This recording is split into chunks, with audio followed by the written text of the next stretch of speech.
എല്ലാവർക്കും റീബോൺ രുചിയുടെ പുതിയൊരു വീഡിയോയിലേക്ക് സ്വാഗതം. അപ്പോൾ ഇന്ന് ഞാൻ വന്നിട്ടുള്ളത് നമ്മുടെ അടിപൊളി ഒരു മഷ്റൂം മസാലേൻ്റെ റെസിപ്പിയൊക്കെ ആയിട്ടാണ് കേട്ടോ. എന്തായാലും നിങ്ങൾ ഈ രീതിയിലൊന്ന് ട്രൈ ചെയ്ത് നോക്കിക്കോ, അടിപൊളിയായിട്ടുണ്ടാവും. നമ്മുടെ എല്ലാവരുടെ വീട്ടിലും ചിക്കൻ മസാല ഉണ്ടാവല്ലോ, അപ്പോൾ അത് വെച്ചിട്ടാണ് കേട്ടോ നമ്മൾ ഈ ഒരു റെസിപ്പി ചെയ്തെടുക്കുന്നത്. വളരെ സിമ്പിളാണ്, വളരെ ടേസ്റ്റിയുമാണ്. അപ്പോൾ നമുക്കിത് എങ്ങനെയാണ് റെഡിയാക്കി എടുക്കുന്നതെന്ന് നോക്കാം. അപ്പോൾ അതിന് മുൻപ് പുതുതായിട്ട് കാണുന്ന ആരെങ്കിലും ഉണ്ടെങ്കിൽ നമ്മുടെ ചാനലൊന്ന് സപ്പോർട്ട് ചെയ്യാൻ വേണ്ടിയിട്ട് മറക്കരുത്. കാണുന്നതിൻ്റെ കൂടുതൽ തന്നെ ആ ലൈക്ക് ബട്ടൺ ഒന്ന് ക്ലിക്ക് ചെയ്യാനും മറക്കരുത് കേട്ടോ. അപ്പോൾ നമുക്ക് നേരെ വീഡിയോയിലേക്ക് പോവാം. ആദ്യം തന്നെ നമുക്ക് ഈ ഒരു മഷ്റൂമിനെ ഒന്ന് ക്ലീൻ ആക്കി എടുക്കണം കേട്ടോ.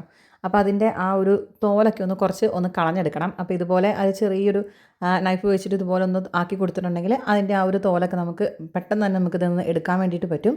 അപ്പോൾ നമ്മൾ സാധാരണ നമ്മുടെ വീടുകളിൽ ഉണ്ടാകുന്ന ആ പറമ്പിൽ നിന്ന് കിട്ടുന്ന കൂണാണെങ്കിൽ നമ്മളിതുപോലെ തോലൊക്കെ കളയല്ലോ. അപ്പോൾ ഇതും അതുപോലെ ഒന്ന് കളയുന്നുണ്ട്.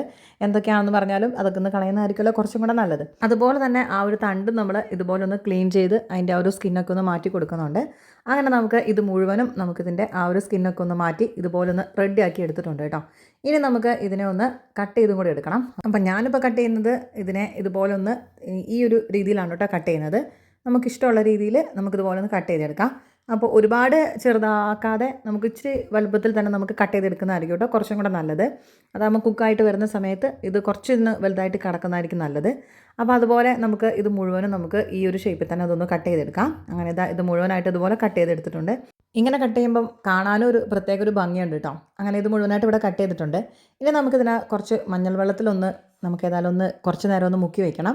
അതാകുമ്പം എന്തെങ്കിലും ഫംഗസുകളോ ചെറിയ ചെറിയ പ്രാണികളോ എന്തെങ്കിലുമൊക്കെ ഉണ്ടെങ്കിൽ അതൊക്കെ ഒന്ന് പോകാൻ വേണ്ടിയിട്ടാണ്. അപ്പോൾ അത് നമുക്ക് ഇതുപോലെ ഒന്ന് എല്ലാം ഒന്ന് കുറച്ച് നേരത്തേക്ക് നമുക്ക് ഈ ഒരു മഞ്ഞൾ വെള്ളത്തിൽ ഇട്ട് വയ്ക്കാം. അപ്പോൾ ഇതൊന്ന് ആവുന്ന സമയമാകുമ്പോഴത്തേക്കും നമുക്ക് ഇതിന് വേണ്ടിയിട്ടുള്ള ബാക്കി ഇൻഗ്രീഡിയൻസ് ഒക്കെ ഒന്ന് റെഡിയാക്കി എടുക്കുകയും ചെയ്യാം കേട്ടോ. ഇനി നമുക്ക് നേരെ ഒരു പാൻ വെച്ച് കൊടുക്കാം. ആ ഒരു പാനിലൊന്ന് ചൂടായി വരുന്ന സമയമാകുമ്പോഴത്തേക്കും അതിനകത്തേക്ക് ഒരു 2 ടേബിൾ സ്പൂണോളം വെളിച്ചെണ്ണയാണ് ഒഴിച്ച് കൊടുക്കുന്നത്. വെളിച്ചെണ്ണ തന്നെ ചെയ്യണം കേട്ടോ, എന്നാലാണ് കുറച്ചും കൂടി ഒരു ഫ്ലേവർ നല്ല കറക്റ്റായിട്ട് വരുള്ളൂ. ഇനി നമുക്ക് ഇതിനകത്തേക്ക് കുറച്ച് പട്ട, ഗ്രാമ്പൂ, ഏലക്ക ഇത് കുറച്ചൊന്ന് ഇട്ട് കൊടുക്കുകയാണ്. അപ്പോൾ ഇത് ഉണ്ടെങ്കിൽ ചേർത്താൽ മതി. കാരണം ഇത് ലാസ്റ്റായപ്പം ഇതിൻ്റെ ഒരു പ്രത്യേകിച്ചൊരു ഫ്ലേവറൊന്നും വന്നിട്ടുണ്ടായിരുന്നില്ല. അപ്പോൾ അതുകൊണ്ട് ഉണ്ടെങ്കിൽ മാത്രം ചേർത്ത് കൊടുത്താൽ മതി. ഇത് ഇല്ലെങ്കിലും കുഴപ്പമൊന്നുമില്ല.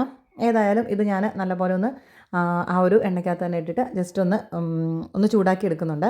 ഇനി ഇതിനകത്തേക്ക് നമുക്കൊരു 3 സവാളയാണ് കേട്ടോ എടുത്തിട്ടുള്ളത്. അത് ഇതുപോലെ ഒന്ന് ചെറുതായിട്ട് കട്ട് ചെയ്തിട്ട്, ഇത് ഒരുപാട് ചെറുതായിട്ടില്ല, നമ്മുടെ ചോപ്പറിലൊക്കെ ആണെങ്കിൽ നമുക്ക് പെട്ടെന്ന് തന്നെ അത് റെഡിയാക്കി എടുക്കാൻ വേണ്ടിയിട്ട് പറ്റും കേട്ടോ. ഇതാകുമ്പോൾ കുറച്ചൊന്ന് വലുപ്പം കൂടി പോയിന്നേ ഉള്ളൂ. അപ്പോൾ ഒരു 3 സവാള എടുത്തിട്ടുണ്ട്. അത് നമുക്ക് ഇനി ഇതൊന്ന് നല്ലപോലെ ഒന്ന് വഴറ്റിയെടുക്കണം. അപ്പോൾ ഇതൊന്ന് പെട്ടെന്ന് വഴന്ന് കിട്ടാൻ വേണ്ടിയിട്ട് നമുക്കിതിനകത്തേക്ക് കുറച്ച് ഉപ്പും കൂടി ഒന്ന് ചേർത്ത് കൊടുക്കാം. എന്നിട്ട് നല്ലപോലെ ഇതൊന്ന് ഇളക്കി കൊടുത്ത് ഇതൊന്ന് കളർ മാറി വരുന്നത് വരെ നമുക്കൊന്ന് വെയിറ്റ് ചെയ്യാം കേട്ടോ. അങ്ങനെ കുറച്ചൊക്കെ ഒന്ന് കളറൊക്കെ മാറി വരുന്ന സമയമാകുമ്പോഴത്തേക്കും നമുക്കിതിനകത്തേക്ക് ഇഞ്ചിയും അതേപോലെ തന്നെ വെളുത്തുള്ളിയും കൂടെ ചതച്ചതാണ്. അപ്പോൾ ഏകദേശം 1 ടീസ്പൂണോളം വെളുത്തുള്ളി ചതച്ചതും 1 ടീസ്പൂണോളം ഇഞ്ചി ചതച്ചതും കൂടെയാണ് കേട്ടോ. അപ്പോൾ രണ്ടും കൂടെ ഇതുപോലെ ഒന്ന് ഇട്ട് കൊടുത്തിട്ടുണ്ട്.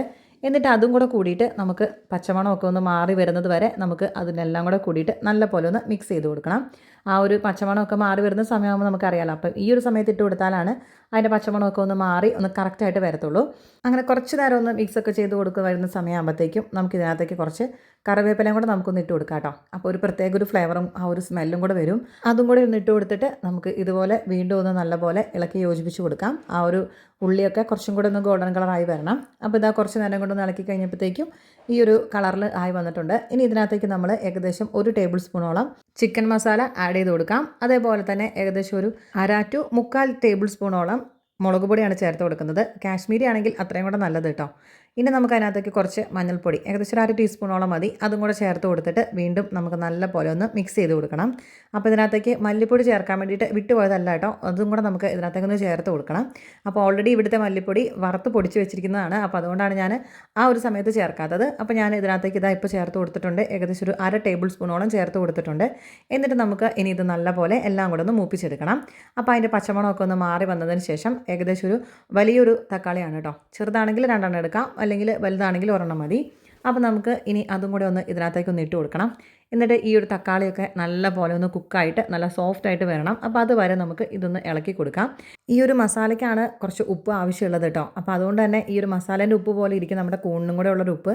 അപ്പോൾ അതുകൊണ്ട് ഉപ്പ് കുറച്ചും കൂടെ വേണമെങ്കിൽ ഒന്ന് ആഡ് ചെയ്ത് കൊടുക്കാം. എന്നിട്ട് നമുക്ക് നല്ലപോലെ ഒന്ന് ഇളക്കി യോജിപ്പിച്ചിട്ട് ഇതുപോലെ ഒന്ന് മൂടി വെക്കാം കേട്ടോ. അങ്ങനെ കുറച്ച് നേരം മൂടി വയ്ക്കുമ്പോഴത്തേക്ക് ഇത് ഏകദേശം ഒരു 3/4 വേവോളം ആയിട്ടുണ്ട് നമ്മുടെ ഈ ഒരു തക്കാളി. അപ്പോൾ ഒന്നും കൂടി ഒന്ന് നമുക്ക് ഇളക്കി യോജിപ്പിച്ചിട്ട് വീണ്ടും നമുക്ക് ഒരു കുറച്ച് നേരം കൂടെ നമുക്കിതൊന്ന് മൂടി വെച്ചിട്ട് നമുക്കിതൊന്ന് വേവിച്ചെടുക്കാം. അപ്പോൾ ഇതാ ഏകദേശം ഒന്ന് കുറച്ച് നേരം കൂടെ കഴിഞ്ഞപ്പോഴത്തേക്കും ആ ഒരു തക്കാളിയൊക്കെ നല്ലപോലെ ഒന്ന് വെന്തുടഞ്ഞിട്ടുണ്ട്. അപ്പോൾ അത് കുറച്ചും കൂടെ ഒന്ന് നല്ലപോലെ അങ്ങോട്ട് ഉടച്ചു കൊടുക്കാം. അപ്പോഴാണ് കേട്ടോ ആ ഒരു കറക്റ്റ് ഫ്ലേവർ ആ എല്ലാ ഭാഗത്തേക്കും ആ ഒരു മഷ്റൂമിൻ്റെ എത്താൻ കൂടെ വേണ്ടിയിട്ടാണ്. ഇനി നമുക്ക് ഇതിനകത്തേക്ക് നമ്മളിവിടെ മഞ്ഞൾ വെള്ളത്തിട്ടിട്ടുണ്ടായിരുന്ന ആ ഒരു കൂണാണിത്. അതിനൊന്നും കൂടെ നല്ല കഴുകി വൃത്തിയാക്കി എടുത്തതാണ്. അത് നമുക്ക് ഇതിനകത്തേക്കൊന്ന് ഇട്ട് കൊടുക്കാം. എന്നിട്ട് ആ ഒരു മസാല നമുക്ക് എല്ലാ ഭാഗത്തേക്കും ഒന്ന് ആക്കി കൊടുക്കാം കേട്ടോ. ഇപ്പം നമ്മളിനി ഇതിനകത്തേക്ക് വെള്ളം ഒഴിക്കേണ്ട ആവശ്യമൊന്നുമില്ല. കൂണിനകത്ത് നിന്ന് തന്നെ ഓൾറെഡി വെള്ളം വരും. അപ്പോൾ അതുകൊണ്ട് നമ്മൾ വെള്ളമൊന്നും ആഡ് ചെയ്തിട്ടില്ല. അപ്പോൾ എനിക്ക് ആ ഒരു നമ്മുടെ മരത്തിൻ്റെ ചട്ടകം കൊണ്ട് ഒന്ന് മിക്സ് ചെയ്ത് എടുക്കാനുള്ളൊരു ബുദ്ധിമുട്ടുകൊണ്ട് ഞാൻ അതുപോലെ ഒരു ചെറിയൊരു സ്പൂൺ വെച്ചിട്ടാണ് കേട്ടോ മിക്സ് ചെയ്യുന്നത്. അപ്പോഴാണ് ആ മസാല എല്ലാ ഭാഗത്തേക്കും ഒന്ന് ആക്കി എടുക്കാൻ വേണ്ടിയിട്ട് പറ്റിയത്. അപ്പോൾ നമുക്ക് ആ ഒരു മസാല എല്ലാ ഭാഗത്തേക്കും ആ ഒരു മഷ്റൂമിൻ്റെ മുകളിലൊക്കെ നല്ലപോലെ കറക്റ്റ് ഒന്ന് നല്ലപോലെ ഒന്ന് പുരണ്ടിരിക്കണം. അപ്പോൾ അതുകൊണ്ട് നമുക്ക് ഇതുപോലെ ഒന്ന് എല്ലാ ഭാഗത്തേക്കും ഒന്ന് ഇളക്കി യോജിപ്പിച്ച് കൊടുക്കാം.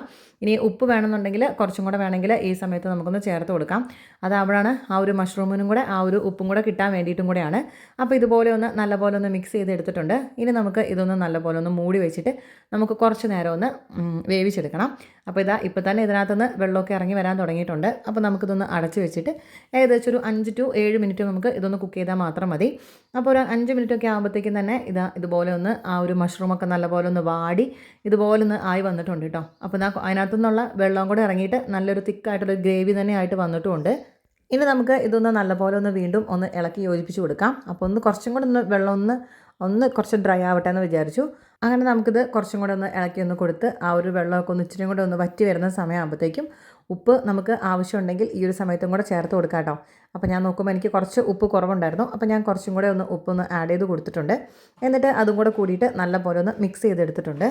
ഇനി നമുക്കിതിനകത്തേക്ക് കുറച്ച് മല്ലിച്ചപ്പും കൂടെ ഇതുപോലെ ഒന്ന് ചെറുതായിട്ട് കട്ട് ചെയ്തിട്ട് അതും കൂടെ നമുക്ക് ഇതിനകത്തേക്കൊന്ന് ആഡ് ചെയ്ത് കൊടുക്കാം. അപ്പോഴത്തേക്കും ഒരു നല്ലൊരു കറക്റ്റ് ഒരു ഫ്ലേവർ ഇങ്ങോട്ട് വരും കേട്ടോ. നല്ലൊരു സ്മെല്ലുമാണ്, നല്ല ഫ്ലേവറുമാണ് കേട്ടോ, നല്ല ടേസ്റ്റുമാണ് ഈ ഒരു കറിക്ക്. അപ്പം ആ ഒരു മല്ലിച്ചപ്പും കൂടെ നമുക്ക് ഇതിനകത്തേക്കൊന്ന് ഇട്ട് കൊടുത്തിട്ടുണ്ട്. എന്നിട്ട് നമുക്കിതെല്ലാം കൂടെ കൂട്ടി ഒന്ന് ഇളക്കി യോജിപ്പിച്ചെടുക്കാം. അപ്പോഴത്തേക്കും ആ ഒരു മല്ലിച്ചപ്പും നല്ലപോലെ ഒന്ന് വാടും, ആ ഒരു ഫ്ലേവർ എല്ലാ ഭാഗത്തേക്കും ആവുകയും ചെയ്യും കേട്ടോ. ഇനി നമുക്ക് ഇതൊന്ന് ഇളക്കി യോജിപ്പിച്ച് ആ മല്ലിച്ചപ്പൊക്കെ ഒന്ന് വാടി വരുന്ന സമയമാകുമ്പോഴത്തേക്കും നമുക്കിതിൻ്റെ ആ ഒരു ഫ്ലെയിമൊക്കെ ഒന്ന് ഓഫാക്കി കൊടുക്കാം. അപ്പോൾ ഇതാ ഏകദേശം നല്ലപോലെ നമ്മുടെ ഈ ഒരു മഷ്റൂം കറി ഇവിടെ റെഡി ആയിട്ടുണ്ട് കേട്ടോ. ഈ ഒരു അളവിൽ തന്നെ ആ ഒരു മസാലകളും കാര്യങ്ങളൊക്കെ എടുക്കുകയാണെങ്കിൽ നല്ല കറക്റ്റ് ഫ്ലേവറിൽ തന്നെ നമുക്ക് ഈ ഒരു മഷ്റൂം റെഡിയാക്കി എടുക്കാൻ വേണ്ടിയിട്ട് പറ്റും. അപ്പോൾ ചോറിനാണെങ്കിലും ശരി ചപ്പാത്തിക്കാണെങ്കിലും ശരി നമുക്ക് ഈ ഒരു ഒറ്റ കറി മാത്രം മതി കേട്ടോ. അത്രയ്ക്ക് ടേസ്റ്റാണ് ഈ ഒരു കറിക്കുള്ളത്. അപ്പോൾ നിങ്ങളും ഇനി ഇതുപോലെ മഷ്റൂമൊക്കെ വാങ്ങുന്ന സമയത്ത് ഒന്ന് ട്രൈ ചെയ്ത് നോക്കാൻ വേണ്ടിയിട്ട് മറക്കരുത്. അപ്പോൾ ഈ ഒരു റെസിപ്പീൻ്റെ അഭിപ്രായം പറയാൻ വേണ്ടിയിട്ട് മറക്കരുത് കേട്ടോ. കൂടാതെ നിങ്ങളുടെ ഫ്രണ്ട്സിനൊക്കെ ഇതൊന്ന് ഷെയർ ചെയ്ത് കൊടുക്കുക. ലൈക്ക് ചെയ്തിട്ടില്ലെങ്കിൽ ഒന്ന് ലൈക്ക് ചെയ്യാൻ വേണ്ടിയിട്ട് മറക്കരുത്. പുതുതായിട്ട് കാണുന്ന ആരെങ്കിലും ഉണ്ടെങ്കിൽ നമ്മുടെ ചാനലിൽ നിന്ന് സപ്പോർട്ട് ചെയ്യാൻ വേണ്ടിയിട്ട് മറക്കരുത് കേട്ടോ. അപ്പോൾ പുതിയൊരു റെസിപ്പി ആയിട്ട് നമുക്ക് അടുത്ത് തന്നെ കാണാം. Thanks for watching. ബൈ.